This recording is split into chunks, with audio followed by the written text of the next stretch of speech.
अस्सलाम वालेकुम नाज़रीन किराम। हामिद मीर साहब ने एक बहुत बड़ा इंकशाफ किया। उन्होंने कहा कि मुझे कुछ सेंटर्स ने बताया है कि निगरान वज़ीर आज़म ने उनसे कहा है कि 8 फरवरी को पाकिस्तान के अंदर इलेक्शन नहीं होंगे। जी हाँ, निगरान वज़ीर आज़म अनवारुल हक काकड़ साहब सेनेटर्स को ये कहते हैं कि पाकिस्तान के अंदर 8 फरवरी को इलेक्शन नहीं होंगे।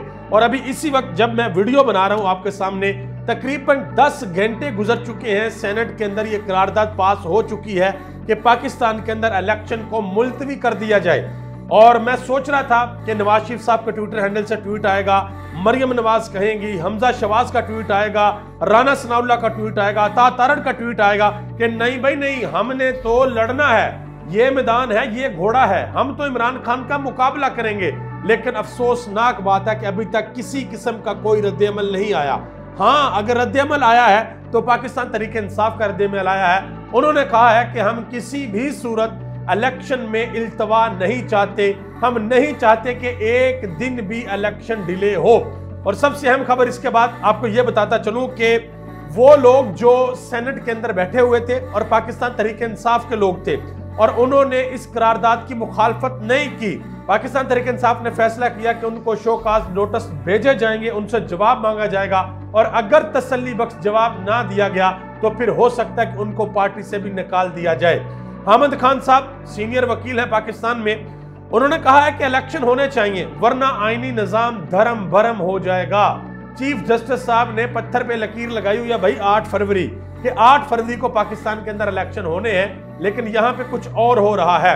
इसके अलावा निगरान हुकूमत ने एक बहुत बड़ा फैसला कर लिया जी। द इकोनॉमिस्ट के अंदर जो इमरान खान ने कॉलम छापा था, निगरान हुकूमत उनको लिखने के लिए जा रही है कि आपने ये कॉलम क्यों छापा है, इसकी क्या क्रेडिबिलिटी है और आपको सहाफत की इखलाकियात पता होनी चाहिए।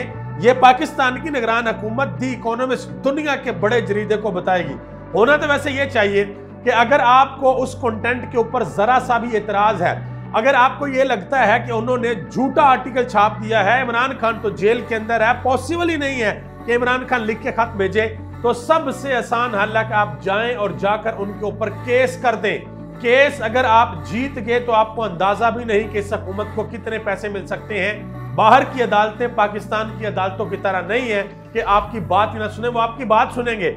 और अगर द इकोनॉमिस्ट ने 2 नंबरी लगाई हुई तो फिर आपकी जीत होगी और आप बड़ा जुर्माना भी उनको ऊपर डाल सकते हैं। लेकिन मसला यह है कि जो इमरान खान ने आर्टिकल लिखा है ये है भी इमरान खान का और द इकोनॉमिस्ट ने छापा भी है, वो सब कुछ इसका सबूत उनके पास पड़ा हुआ है। आगे आ जाए जी। हफीजुल्लाह नियाजी साहब ने एक बड़ी अहम और सख्त बात कर दी है।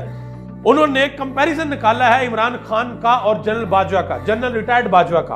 उन्होंने कहा कि इमरान खान एक होशियार और दलेर इंसान है, लड़ने में महारत रखते हैं। दूसरी जानब जनरल बाजवा एक बुज़दिल इंसान था। इन 2 मदों ने इमरान खान को जिंदा और जवेद बना रखा है, जबकि जनरल बाजवा अपने अदारे को दलदल में धकेल कर फारग हुआ। ये हफीजुल्लाह नियाजी ने बात की है। और एतजाज अहसन ने आज चीफ जस्टिस साहब के नाम एक बड़ा अहम पैगाम उन्होंने जारी किया। उन्होंने कहा जी पूरे पाकिस्तान के अंदर सिर्फ 6 लोगों के लिए ताहयात नाअहली का केस सुप्रीम कोर्ट के अंदर सुना जा रहा है और सुबह शाम सुना जा रहा है। उन्होंने कहा कि दूसरी तरफ करोड़ों लोगों का मसला है इस मुल्क के अंदर इलेक्शन होना, इलेक्शन के ऊपर कोई बात चीफ जस्टिस साहब नहीं कर रहे। और दूसरी तरफ सेनेट के अंदर करारदाद भी पेश हो गई है, पास भी हो गई है और नोटिफिकेशन निकाल के पाकिस्तान के वजीर आजम को, पाकिस्तान के सदर को और नोटिफिकेशन कॉपीज भेज दी गई हैं कि भाई यहां से करारदाद जो है वो पास हो गई है। अब सबसे बड़ा मसला यह है कि पाकिस्तान की 24 करोड़ आवाम बिल्कुल तैयार बैठी हुई है। लोगों ने कागजात नामजदगी जमा करवा दी हैं, मुस्तरद हुए थे, दोबारा अपीलों में गए हैं, बहुत से लोगों के मंजूर हो गए हैं। अब लोग ये सोच रहे हैं कि भाई पाकिस्तान के अंदर इलेक्शन हो, 8 फरवरी को हम अपने घरों से बाहर निकलें और बाहर निकलकर हम वोट दें, चाहे वोट कोई इमरान खान को दे या वोट कोई पीपल्स पार्टी को दे, नवाज शरीफ को दे, जिसको मर्जी दे। लेकिन लोग ये चाहते हैं कि हम वोट दें और पाकिस्तान के अंदर लोगों की मुंतखब शुदा हुकूमत आए, क्योंकि इस वक्त चारों सूबों के अंदर और वफाक के अंदर जो हुकूमत है वो निगरान हुकूमत है, वो इन लोगों की इलेक्ट करदा हुकूमत नहीं है, वो लोगों के मुंतखब नुमाइंदे नहीं है। और हामिद मीर साहब ने जो इंकशाफ किया कि अनवारुल हक काकड़ साहब सेनेटर्स को ये कह रहे हैं कि 8 फरवरी को इलेक्शन नहीं होना, आप यकीन करें कि ये बिल्कुल पाकिस्तान के हक में ये बात नहीं है, इससे पाकिस्तान को बड़ा नुकसान होगा। तो मैं उम्मीद करता हूं कि अनवारुल हक काकड़ साहब इसके ऊपर बयान जारी करेंगे तरदीद करेंगे अहमद मीर के इस बात की कि मैंने किसी को नहीं कहा, और ये भी कहेंगे कि जो मर्जी हो जाए, पाकिस्तान की निगरान हुकूमत इलेक्शन करवाने के लिए जा रही है, क्योंकि निगरान हुकूमत को मैंडेट ही एक बात का मिलता है कि आपने इलेक्शन करवाना है। इलेक्शन कमीशन ऑफ पाकिस्तान ने इलेक्शन की टेक्निकलिटीज देखनी है, इन्होंने सिक्योरिटी वगैरह हर चीज प्रोवाइड करनी है और मुल्क के अंदर इलेक्शन होना है। आप सबका बहुत बहुत शुक्रिया। पाकिस्तान जिंदाबाद, पाकिस्तान के अवाम और पाकिस्तान के इदारे पाइंदाबाद।